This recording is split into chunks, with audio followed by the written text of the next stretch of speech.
मंत्री होने पर इसी कलम से। अरे हमारे पे कलम भी नहीं थी आज। जैसे चुनाव आगे बढ़ रहा है चरणों में, वैसे ही जनता अपने आप चुनाव लड़ रही है। और ये पहला लोकसभा का चुनाव मुझे देखने को मिला है जहां पहले चरण से जनता ने चुनाव अपने हाथ में ले लिया है। और लग तो ऐसा रहा है कि इस बार उत्तर प्रदेश में जो हवा चली है, ये जो माहौल बना है और जिस तरह का समर्थन मिलता चला जा रहा है इंडिया गठबंधन को, मुझे पूरा भरोसा है कि जब वोट खुलेंगे 4 जून को, तो भारतीय जनता पार्टी का उत्तर प्रदेश से तो सफाया होना तय है। यही भारतीय जनता पार्टी के लोग जिन्होंने समय समय पर हमें और रात को न जाने कितने बड़े बड़े सपने दिखाए हैं, और जब हम लोग पीछे मुड़ करके देखते हैं तो पाते हैं कि भारतीय जनता पार्टी की हर बात झूठी निकली और इनका हर वादा झूठा निकला। जो 10 साल में और लखनऊ के 7 साल की सरकार में जो हमारे किसानों को, नौजवानों को और आम लोगों को सुविधाएं मिल जानी चाहिए थी, ये सरकार ने सुविधाएं तो दूर, हमारे किसान और नौजवानों के भविष्य में संकट पैदा किया है। और ऐसा संकट पैदा किया है कि हमें और आपको इनको सबक सिखाना है। ये जो चुनाव होने जा रहा है, हम ये कह सकते हैं कि जिस तरीके से कभी समुद्र मंथन हुआ था, उसी तरीके से इस बार संविधान मंथन होने जा रहा है। और एक तरफ तो वो लोग हैं जो संविधान को बदलना चाहते हैं, लेकिन मैं देख रहा हूं जो संविधान बदलने के लिए निकले हैं, यही जनता उनको इस चुनाव में बदलने का काम करेगी। हम लोगों ने देखा है कि उत्तर प्रदेश के लोग और पूर्वांचल के खासकर लोग जब स्वागत करते हैं तो बहुत शानदार स्वागत करते हैं, लेकिन जब विदाई करते हैं तो बड़ी धूमधाम से विदाई भी करते हैं। जो लोग 2014 में आए थे, वो 2024 में उनकी विदाई होना तय है। और क्या नारा दे रहे थे वो लोग? नारा दे रहे थे 400 पार। जो लोग 400 पार का नारा दे रहे थे, बताओ 400 हार रहे हैं कि नहीं हार रहे हैं? न केवल हारने जा रहे हैं, बल्कि उनके नारे की बात तो हमें बाद में समझ में आई। ये लोग पहले से ही तैयारी में थे कि 400 सीटें नहीं जीतेंगे। क्या कह रहे थे? 400 पार। और हमारे नौजवान साथी जानते होंगे, वो जानकारी रखते हैं, गणित को भी समझते हैं। अगर कोई 400 पार कह रहा है तो बताओ 543 सीटों में 400 पार कितनी सीटें बनती हैं?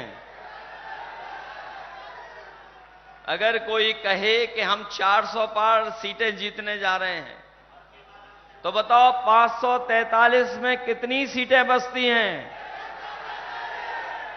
ये जो 143 सीटों वाले लोग जो सपना देख रहे हैं, मैं उन्हें कहना चाहता हूं कि इस बार 140 करोड़ की जनता उन्हें 140 सीटों के लिए भी तरसा देगी।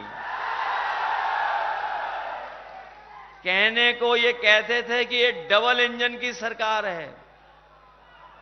ये दिल्ली और लखनऊ वाले लोग मिलकर के कहते हैं कि हम डबल इंजन की सरकार हैं। मैं अभी अखिलेश प्रताप सिंह जी का भाषण सुन रहा था। मुझे लगता है कि डबल इंजन की सरकार देवरिया आते आते हाफ जाती है या धुआं निकल जाता है इनके इंजन का। बताओ, ये डबल इंजन की सरकार, इनके डबल इंजन कबाड़ा निकले कि नहीं निकले? और ये वही लोग हैं जिन्होंने किसानों से कहा कि हम किसानों की आय दोगुनी कर देंगे, और 10 साल के बाद जब किसान अपना हिसाब किताब लगाता है तो ना उसकी पैदावार की कीमत दिला पाई सरकार, और वहीं जब वो किसान अपनी लागत का हिसाब किताब लगाता है तो बताओ किसान भाइयों, आपकी लागत बढ़ गई कि नहीं बढ़ गई? न केवल इस महंगाई में लागत बढ़ी है, बल्कि इन्होंने पिछले 10 साल में आपकी खाद की बोरी से भी चोरी करना शुरू कर दिया। इन्होंने पहले 5 किलो चुराया, फिर 5 किलो चुरा दिया। बताओ कितने की चोरी की है खाद की बोरी से? और मैं सोचता हूं कभी कभी कि ये बोरी की चोरी आखिर कहां से सीख करके आए हैं। और जब कभी बाजार में आपने देखा होगा, बाजार में देखोगे अगर आप, तो ये बोरी की चोरी पार्ले जी बिस्किट पैकेट से सीख करके आए हैं। हमारे साथियों को याद होगा, पार्ले जी का बिस्किट पैकेट इतना बड़ा आता था, और जैसे जैसे महंगाई बढ़ी और मुनाफा उन्होंने कम नहीं किया, तो बताओ आज बिस्किट का पैकेट कितना छोटा हो गया। जिन्होंने बाजार से खरीदा होगा वो जानते होंगे कि आज बिस्किट के कितना है एक पैकेट में। अभी तो 5 आ रहे हैं। ये बीजेपी की सरकार आ गई तो पार्ले जी के बिस्किट पैकेट में भी एक ही बिस्किट मिलेगा। इसलिए सावधान है कि नहीं है सावधान? न केवल बोरी से चोरी की है, बल्कि हमारे किसान भाई जानते होंगे जब डीएपी लेने गए होंगे तो नैनो यूरिया खरीदवा दी। नैनो यूरिया खरीदवाई और ये कहा कि इस यूरिया के खरीदने के बाद, खेतीबाड़ी में डालने के बाद आपकी पैदावार बढ़ जाएगी। लेकिन जो जानकार लोग होंगे वो जानते होंगे कि नैनो यूरिया डलने के बाद भी कोई पैदावार नहीं बढ़ी, न हमारे किसानों को लाभ मिला। वहीं जिस तरीके से उद्योगपति भारत छोड़ करके भाग गए थे, वैसे ही नैनो यूरिया वाले भी भारत छोड़ करके भाग गए। इन्होंने न केवल किसानों को धोखा दिया, बल्कि हमारा नौजवान जानता होगा कि हर परीक्षा इनके पेपर लीक हो गए। जो भी परीक्षा नौजवान देने गया, उस परीक्षा का पेपर लीक हो गया। जिन लोगों ने हिसाब किताब लगाया होगा, 1-2 पेपर नहीं, बल्कि जितनी परीक्षा इस सरकार में हुई है सबका पेपर लीक हुआ है। और यहां तक कि हाल में ही जो अभी पुलिस की भर्ती हुई थी, जिसमें सरकार ने कहा कि हम सबसे बड़ी भर्ती करके दिखाएंगे, हमारे नौजवानों ने बड़ी तैयारी के साथ, मेहनत के साथ तैयारी की, फॉर्म भरा, और इस सरकार ने भरोसा दिलाया था कि जो परीक्षा होगी वो परीक्षा इतनी सुरक्षित होगी कि पेपर लीक नहीं हो पाएगा। जब नौजवान परीक्षा देने गया, पहले दिन दी, दूसरे दिन दी, और जब परीक्षा दे करके घर लौटा तो पता लगा कि उस पुलिस भर्ती का भी पेपर लीक हो गया। मैं अपने नौजवानों से कहना चाहता हूं, इस सरकार में पेपर लीक नहीं हुआ है। ये इस सरकार ने जानबूझ करके पेपर लीक कराए, जिससे नौजवानों को नौकरी न देनी पड़े। नौकरी न देनी पड़े इसलिए पेपर लीक हुआ है।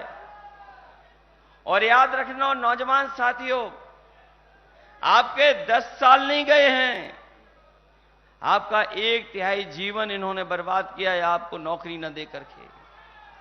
इन्होंने बड़े बड़े सपने दिखाए थे कि निवेश आएगा, बड़े बड़े आयोजन लखनऊ से लेकर के और दिल्ली से लेकर के विदेशों में किए।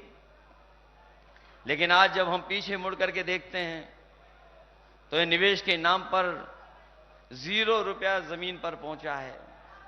न केवल निवेश में धोखा दिया, बल्कि निवेश आने के बाद भी किसी भी नौजवान को कोई रोजगार नहीं दे पाए।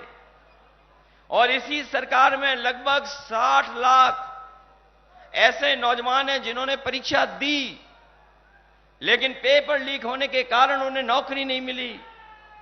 अगर हम 60 लाख बच्चों के केवल मां बाप जोड़ दें और उसको अगर हम गुणा कर करके देख लें, अगर एक परिवार में 3 लोग भी नाराज हैं जिन बच्चों के पेपर लीक हुए हैं, तो 60 लाख का गुणा 3 से अगर कर दें तो 1 करोड़ 80 लाख बनता है। और यही 1 करोड़ 80 लाख अगर हम 80 लोकसभाओं से भाग दे देंगे तो हर लोकसभा में 2,25,000 वोट बीजेपी का कम हो गया है। केवल नौजवानों के पेपर लीक होने की वजह से जो इनसे नाराज लोग हैं वो हर लोकसभा में 2,25,000 हैं। बताओ ये सरकार बचेगी कैसे? अगर कोई रास्ता हो इस सरकार का बचने का तो हमें बताएं आप। और हमारे तमाम साथियों को याद होगा, ये वही सरकार है जब कोरोना आया तो हमें और आपको इन्होंने वैक्सीन लगवा दी। और जब इनकी वैक्सीन की चोरी पकड़ी गई चंदा वाली, तो वही कंपनी वाले लोग कहते हैं कि अब हम आपसे वैक्सीन वापस ले लेंगे। कोई हमें बताए जो वैक्सीन शरीर में लग गई है वो शरीर से वापस कैसे ली जाएगी? अगर कोई व्यवस्था हो सरकार के पास तो हमें बता दो। न केवल वैक्सीन वालों से चंदा लिया है, बल्कि आप जानते होंगे इलेक्टोरल बॉन्ड के नाम पर इन्होंने बड़े बड़े उद्योगपतियों कारोबारियों से पैसा वसूल लिया, चंदा वसूला इन्होंने। ईडी सीबीआई इनकम टैक्स से डरा करके धमका करके पैसा वसूला है। और कोई छोटा मोटा पैसा नहीं वसूला है। किसी से 1000 करोड़ ले लिए, किसी से 600 करोड़ ले लिए, किसी से 500 करोड़ ले लिए। आज जो हमें सामना करना पड़ रहा है महंगाई का, कहीं न कहीं इलेक्टोरल बॉन्ड की वजह से भी उन कंपनियों ने महंगाई बढ़ाने का काम किया। क्योंकि जिन कंपनियों ने चंदा दिया उन्होंने मुनाफा कमाना शुरू कर दिया, और अगर कोई मुनाफा कमाएगा तो अपने आप महंगाई बढ़ जाएगी। इस सरकार ने जहां किसान नौजवान को धोखा दिया, वहीं लगातार इस सरकार में महंगाई बढ़ती चली जा रही है। जहां हम खाद, यूरिया, डीएपी, इसकी तो महंगाई जानते ही जानते हैं, लेकिन आपने देखा होगा इस सरकार में हर चीज महंगी हो गई है। चाहे वो डीजल हो, पेट्रोल हो, खाने की चीज हो, बाजार में दवाइयां हों, और यहां तक कि हमारे नौजवान जानते होंगे, पहले बताओ मोटरसाइकिल कितने रुपए की आती थी और आज मोटरसाइकिल की कीमत क्या है? आखिरकार जो महंगाई बढ़ी है मुनाफा किसकी जेब में जा रहा है? इसलिए सावधान हो कि नहीं सावधान हो। न केवल इन्होंने नौकरी रोजगार छीने हैं, बल्कि हमारा नौजवान मेहनत करता था, तैयारी करता था फौज में भर्ती के लिए, और फौज में जाकर के वो पक्की नौकरी करना चाहता था वर्दी पहन करके, लेकिन इस सरकार ने उस नौकरी को भी आधा अधूरी नौकरी बना दिया। 4 साल की नौकरी अग्निवीर हम अपने नौजवानों को कहकर के जा रहे हैं कि समाजवादी लोग और इंडिया गठबंधन कांग्रेस पार्टी इस अग्निवीर व्यवस्था को कभी स्वीकार नहीं करेगी।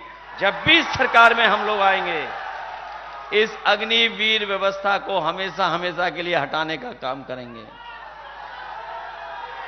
अभी तो ये अग्नि व्यवस्था फौज में आई है, हम अपने खाकी पहनने वाले भाइयों को भी कभी कभी सावधान करते हैं,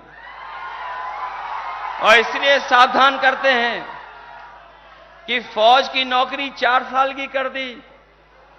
ये सरकार में आ गए तो हमारे खाकी वर्दी पहनने वालों की भी नौकरी 3 साल की कर देंगे। ये हमारे प्रेस के साथी पूछते हैं कि कैसे संभव है। मैं उनसे पूछता हूं कि बताओ, आपको पता था कि हवाई अड्डे बिक जाएंगे? क्या आपको पता था कि रेलवे स्टेशन, रेलवे की ट्रेनें बिक जाएंगी? क्या आपको पता था इकलौती इलाहाबाद बैंक थी, वो बिक जाएगी? क्या आपको पता था कि अग्नि व्यवस्था लागू हो जाएगी? और क्या आपको पता था कि आधी रात नोटबंदी हो जाएगी? जब आपको नहीं पता था, अगर ये दोबारा आ गए तो फौज की तो 4 साल की नौकरी, खाकी वर्दी वालों की 3 साल की नौकरी कर देंगे। न केवल ये लोग नौकरियों से खिलवाड़ कर रहे हैं, बल्कि जितनी भी सरकारी नौकरियां उनको संविदा और आउटसोर्स पे भेज रहे हैं। और वो आउटसोर्स पे इसलिए भेज रहे हैं जिससे कि इन्हें आरक्षण न देना पड़े। इधर मैं देखता हूं कि दिल्ली वाले और लखनऊ वाले आरक्षण को लेकर के बहुत सारे सवाल भी कर रहे हैं, जवाब भी दे रहे हैं। लेकिन मैं अपने तमाम पीडीए परिवार के लोगों को कह करके जा रहा हूं, इतना आरक्षण के साथ कभी खिलवाड़ नहीं हुई होगी जितना भारतीय जनता पार्टी की सरकार में हुई है। न केवल ये आरक्षण खत्म करना चाहते हैं, अगर ये सत्ता में दोबारा आ गए तो बाबा साहब भीमराव अंबेडकर जी का दिया हुआ संविधान को भी खत्म करने का काम करेंगे। इसलिए आपको सावधान रहना पड़ेगा, क्योंकि यही बाबा साहब भीमराव अंबेडकर जी का संविधान हमें अधिकार दिलाता है, यही संविधान हमें न्याय दिलाता है, यही संविधान हमारे लिए संजीवनी है। इसलिए हम इस चुनाव में आप सबसे अपील करना चाहते हैं, जहां एक तरफ हमें अपनी आप को तमाम चीजों का सामना करना पड़ रहा है, वहीं हमें और आप सबको मिलकर के इस संविधान को बचाने के लिए भी लड़ना पड़ेगा। इसलिए संविधान बचाने के साथ साथ आपको इस देश की लड़ाई में भी हम लोगों का साथ देना होगा। ये जो दिल्ली में बैठे लोग हैं, जो अपने केवल मित्र मंडल के लिए काम करते थे, जो लोग अपने केवल मित्र मंडल के लिए काम करते थे, अब जो माहौल बना है, लग तो ऐसा रहा है कि 4 जून के बाद न केवल मंत्रिमंडल बदलने जा रहा है, बल्कि ये मीडिया मंडल भी बदलने का काम होगा।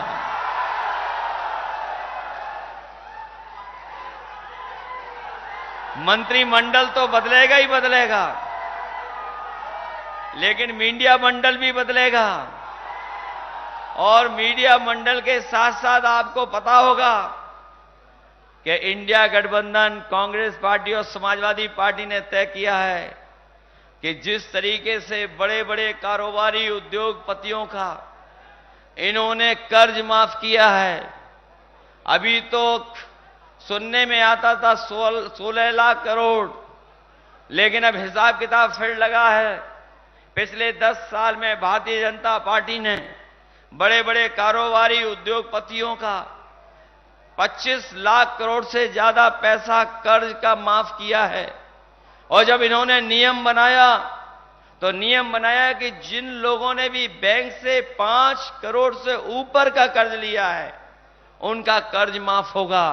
इसमें हमारा किसान और गरीब रह गया, उसका कर्ज माफ नहीं हुआ। हम अपने किसान भाइयों को और गरीब भाइयों को कह के जा रहे हैं, जो आपका बैंकों से लाखों का कर्जा है, उसको माफ करने का काम आने वाले समय में इंडिया गठबंधन करेगा। न केवल कर्ज माफ होगा, बल्कि हमारे किसानों की वो लड़ाई, उनकी पैदावार की कीमत दिलाने के लिए एमएसपी का अधिकार भी दिलाने का काम आने वाले इंडिया गठबंधन की सरकार में होगा। आप में से बहुत सारे साथियों को याद होगा, समाजवादी सरकार जब जब बनी, हम लोगों ने और नेताजी ने जहां समाजवादी पेंशन देकर के गरीब परिवार की माताओं बहनों की मदद की थी, वही कन्या विद्याधन देकर के भी बेटियों को पढ़ने का मौका दिया था। इस बार इंडिया गठबंधन ने तय किया है कि आने वाले समय में गरीब परिवार की माताएं बहनों को उनके अकाउंट में 1 लाख रुपए पहुंचाने का काम होगा। और वहीं जो 30 लाख के लगभग सरकारी नौकरियां हैं जो अभी तक भरी नहीं गई हैं, और भरी इसलिए नहीं गई हैं क्योंकि उन्हें आरक्षण देना पड़ता, इसलिए अपने नौजवानों को भरोसा दिला के जा रहे हैं कि सरकार की 30 लाख नौकरियां आरक्षण को लागू कर करके अपने नौजवानों को नौकरी देने का काम होगा। जहां नौकरियों के अवसर होंगे, वहीं याद होगा आपको इन बीजेपी वालों ने 2022 में राशन देकर के वोट लेने का काम किया था, और इन्होंने गरीबों को राशन में कभी दाल दी, कभी चना दिया, रिफाइन तेल दिया, नमक दिया। जब वोट मिल गया, सरकार बन गई, तो राशन में कटौती कर दी, राशन की गुणवत्ता को भी खराब कर दिया। और आज हमारे गरीब लोग जानते होंगे कि उन्हें राशन में क्या मिल रहा है। राशन में पता नहीं क्या दे रही है सरकार, कोई खास गुणवत्ता नहीं के साथ नहीं दे रहा।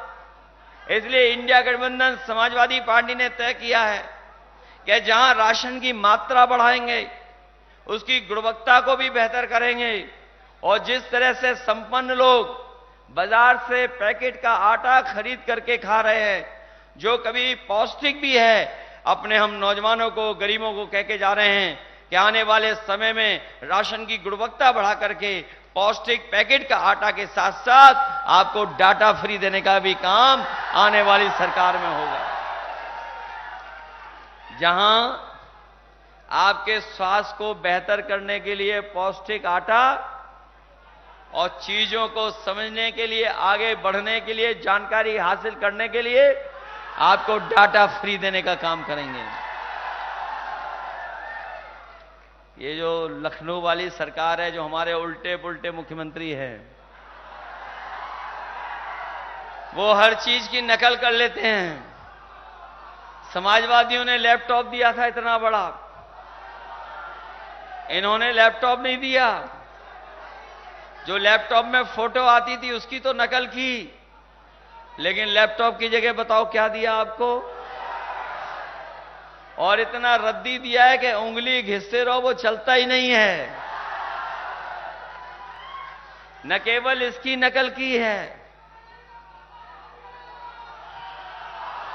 इसलिए आज बहुत सारी जानकारी, ऑनलाइन पढ़ाई, ऑनलाइन फॉर्म भरना हो, या हमें बहुत सारी जानकारी हासिल करनी हो, उसके लिए डाटा बहुत जरूरी है। इसलिए आटा के साथ डाटा, और आने वाले समय में आपको टेक्नोलॉजी से जोड़ने के लिए हम लोग लैपटॉप तक भी सुविधाएं दी थी। जो समाजवादियों ने एम्बुलेंस चलाई थी, वो एम्बुलेंस इन्होंने खराब कर दी। न केवल गरीब परिवार के लोगों को लिए चली थी, बल्कि अपनी गर्भवती माताएं बहनों के लिए भी एम्बुलेंस चलाने का काम किया था। गांव में रह करके फोन करता था, एम्बुलेंस अस्पताल तक ले जाती थी। लेकिन हालात ऐसे पैदा कर दिए सरकार ने, जो समाजवादियों की चलाई हुई एम्बुलेंस को तो खराब किया ही किया है। और पिछले दिल्ली के 10 साल और यूपी के 7 साल की सरकार में कोई भी ऐसा जिला अस्पताल नहीं बनाया जहां पर गरीबों का इलाज हो जाए, उनको दवाई मिल जाए और उनके परिवार के लोगों को सही तरीके से इलाज हो जाए। कोई अस्पताल नहीं बनाया, न सुविधाओं को बेहतर किया। वहीं जो पुलिस के लिए गाड़ी दी थी 100 नंबर, वो इस सरकार ने 112 कर दी। और जब से सरकार ने 112 किया, 100 से 112 किया, पुलिस को लगा कि उन्हें भी अपना रेट बढ़ा लेना चाहिए। सरकार ने अगर 100 से 112 किया तो पुलिस ने भी अपना रेट बढ़ा लिया। और सुनने में तो आ रहा है कि अगर फोन मिलाओगे तो अब दोनों पक्षों से पैसा वसूल लेगी पुलिस। इसलिए हम आपसे निवेदन करने आए हैं और आपसे अपील करने आए हैं। इसलिए हम आपसे निवेदन और अपील करने आए हैं। ये चुनाव न केवल हमारा आपका है, बल्कि हमारे आपके भविष्य के साथ साथ आने वाली पीढ़ी के भविष्य का भी चुनाव है। जो लोग मन की बात करते थे, जो मनमर्जी थे, मन की बात करते थे, हम उनसे कहना चाहते हैं कि अब मन की बात नहीं चलेगी, अब संविधान की बात चलेगी। अब नाम वाली सरकार नहीं चाहिए हमें। आपको गरीब लोगों को नाम वाली सरकार नहीं चाहिए, सरकार हमें काम वाली चाहिए। इसलिए आपसे हम विशेष निवेदन करने आए हैं। इस क्षेत्र में और यहां के लोगों ने बहुत भरोसा किया बीजेपी पर। न केवल लोकसभा में जिताया, विधानसभा में भी जिता दिया। सुनने में आया कि मंत्री तक लोग बन गए हैं, लेकिन नहर में पानी नहीं अपने गांव में पहुंचा पा रहे हैं। और ये विकास जो खुशहाली लाने का काम है, वो भी सरकार नहीं कर पा रही है। जितना काम समाजवादियों ने किया था, सड़कों से लेकर के, पुलों से लेकर के सब स्टेशन बनाने तक, और बिजली के इंतजाम को बेहतर बनाने के लिए, वो काम भी ये सरकार आगे नहीं बढ़ा पाई। न केवल पुरानी व्यवस्था खराब कर दी, वहीं इन्होंने बिजली का बिल भी ज्यादा देना शुरू कर दिया है। जो बिजली पहले सस्ती थी, आज उसका बिजली का बिल ज्यादा वसूल रहे हैं। और न केवल वसूल रहे हैं, बल्कि गरीबों पर मुकदमा भी ये सरकार दर्ज करा दे रही है। इसलिए आप सबसे, जहां हम अपने नामा राशि अखिलेश प्रताप सिंह जी के लिए वोट मांगने आए हैं, वहीं आपके नेता रहे जन्मेजय सिंह जी सेतवार जी, जो इस क्षेत्र के, न केवल इस क्षेत्र के बल्कि आसपास के तमाम क्षेत्रों की मेहनत कर करके और उनको लोगों को सेवा करने का काम किया। उन्हीं के बेटे पिंटू को भी हम आपसे सहयोग मांगे, उनके लिए भी सहयोग मांगने में आया हूं।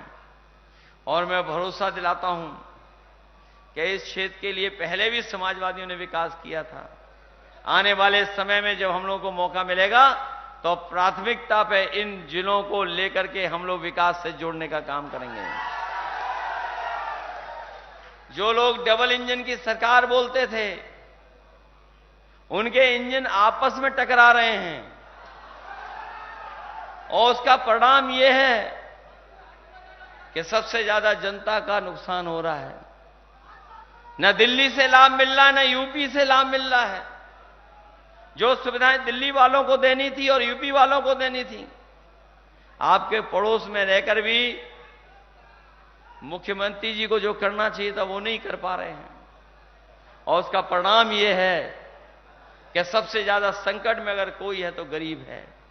और न केवल गरीब के साथ भेदभाव हो रहा है, बल्कि कई मौकों पर हम लोगों ने देखा है, जो हमारे अपने लोग हैं उनके साथ अन्याय भी बहुत हो रहा है।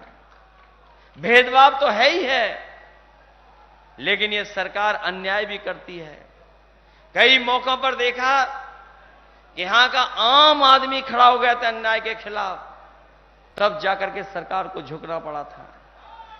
इसलिए ये चुनाव संविधान बचाने का तो है ही है, साथ ही साथ हमें और आपके आने वाली पीढ़ी के भविष्य को बचाने का भी चुनाव है। इसलिए मदद करना, सहयोग करना, और जो माहौल बना है उससे भारतीय जनता पार्टी के लोग घबराए हुए हैं। वो सोचते हैं कि अब पूर्वांचल की धरती उन्हें हटाने जा रही है, उन्हें हमेशा हमेशा के लिए हटाना चाह रही है। ये आखिरी वक्त पर कुछ न कुछ मैनेजमेंट करेंगे। उस मैनेजमेंट के लिए आप सावधान रहोगे कि नहीं रहोगे? जो चुनाव हो चुके, जहां सरकार घबरा रही है, वहीं देखने को यह भी मिल रहा है कि लोगों को बूथ पे जाने के लिए रोक रहे हैं। हमारे देवरिया के साथी, पडरौना के साथी, कहीं ऐसा तो नहीं कि आप घबरा जाओगे? अगर ये रोकें तो पहुंच तो जाओगे बूथ पर, अपना वोट तो डालोगे। और आखिरी का जो मैनेजमेंट होता, जो ये आखिरी में मैनेजमेंट करते हैं, उससे सावधान रहोगे कि नहीं रहोगे?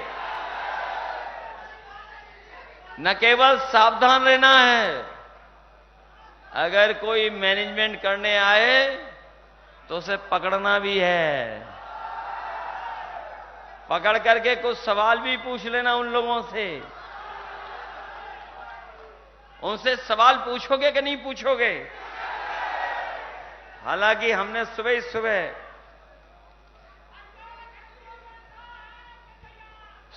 सुबह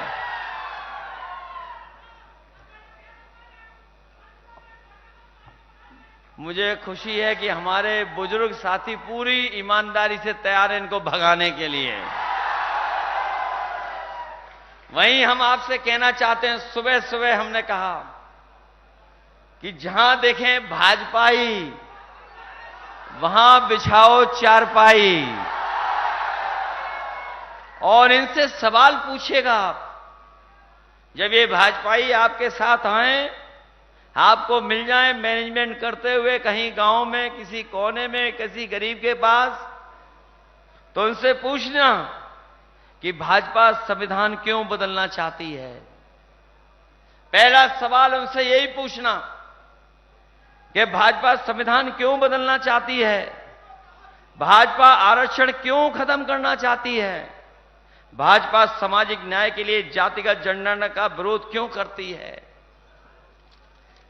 भाजपा किसान विरोधी कानून बार बार क्यों लाती है, भाजपा ने किसानों को कुचलने वालों को टिकट क्यों दिया है, भाजपा महिलाओं पर शर्मनाक अत्याचार करने वाले अपने पार्टी के लोगों को क्यों बचाती है, भाजपा पेपर लीक करा के युवाओं से नौकरी के अवसर क्यों छीन रही है। वैसे तो हमारे लखनऊ वाले मुख्यमंत्री जी के पास हमेशा बुलडोजर तैयार रहता है, लेकिन इधर देखा है जितने भी पेपर लीक वाले हैं वो सब भाजपाई हैं। उनके लिए आज तक बुलडोजर नहीं चालू हो पाया इनका। इसलिए नौजवान साथियों से पूछेगा कि पेपर लीक करा के युवाओं से नौकरी के अवसर क्यों छीन रहे हैं। भाजपा मुनाफाखोरी को बढ़ावा देकर के कारोबारियों से चुनावी चंदा वसूलकर महंगाई क्यों बढ़ा रहे हैं।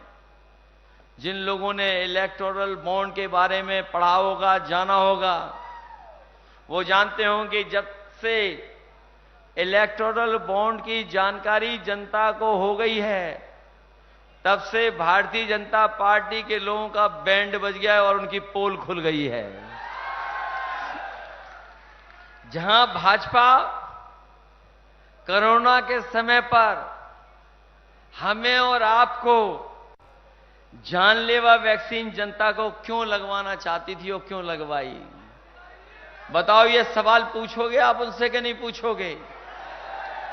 जहां ये सवाल पूछोगे, वहीं मैं आपसे अपील करने आया हूं कि मन की बात करने वालों को सबक सिखा देना और उनसे कहना कि बहुत हो गई मन की बात, अब होगी संविधान की बात, और वही संविधान जो हमें और आपको अधिकार दिलाता है। इन्हीं शब्दों के साथ मैं आप सबसे बहुत बहुत धन्यवाद और आभार प्रकट करता हूं। मुझे उम्मीद है कि हमारे दोनों प्रत्याशी, एक तो अखिलेश प्रताप सिंह जी, दूसरे पिंटू सेधवार जी, इन दोनों साथियों की मदद करना, इन दोनों का सहयोग करना। एक एक वोट पिंटू के लिए साइकिल पर और हमारे नामा राष्ट्रीय अखिलेश प्रताप जी के लिए पंजे को मत भूलना। साइकिल वालों याद रखोगे आप?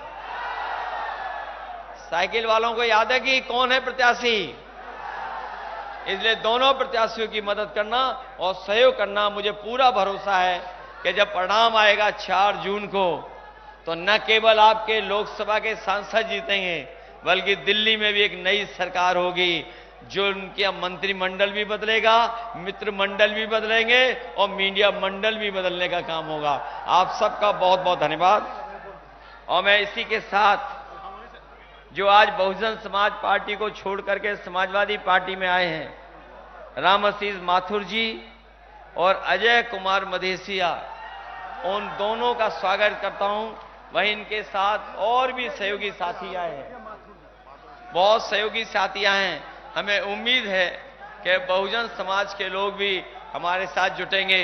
और मैं एक बात और कहूंगा अपने बहुजन समाज के लोगों से कि भारतीय जनता पार्टी ने और बीएसपी ने अंदर ही अंदर हाथ मिला रखा है। इसलिए संविधान बचाने के लिए हम अपने बहुजन समाज के लोगों से कहेंगे कि इंडिया गठबंधन की मदद करना, जिससे बाबा साहब का दिया हुआ संविधान हम लोग बचा सकें। संविधान बचेगा तो लोकतंत्र बचेगा, लोकतंत्र बचेगा तो हमारा देश बचेगा, और भाजपा हटेगी तो संविधान और लोकतंत्र दोनों बचेंगे।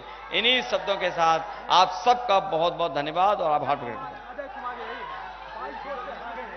मंत्री होने पर इसी कलम से अरे हमारे पे कलम भी नहीं थी आज।